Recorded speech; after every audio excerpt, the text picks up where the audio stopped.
And I am me.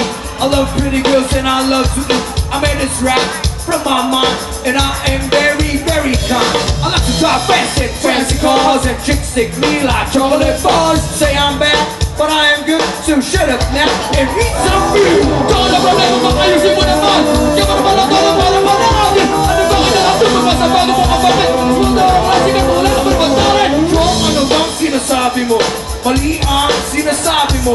Magaling ako kumanta, alam mo ba? Kung sa bagay, mahusay ka naman yung bitsaban. Kami na boss, papunta nilagyan mo ng kulay ang kanta. Diba ka hindi ka ang gumawa? Alam natin masokin nung ako yung kumanta. So na mga artista, huwag ka nang magyabangan. Alam mo naman na pagbangat ka lang. Pinataba ako talagang nagawa mo kanta. Ilan? Wala sa kina mo. Wala mo na kaming lahat. Nasigod naman. Talaga dapat ang vocalist. Ang mga pabaya.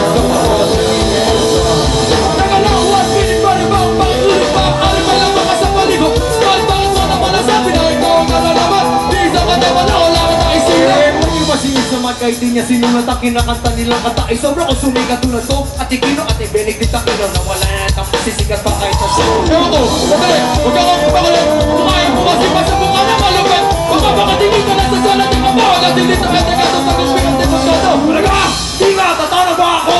Di pagkat kailangan ka magling ka mag-taekwondo. Huwag ka mag-aangas sa lalaki may balbas. Kami yung mga tipo na hindi mag-aangas. Sadali na, huwag mo na kayong paglaban. Bago kayo magsutukan, bakit di mo na pag-usapan?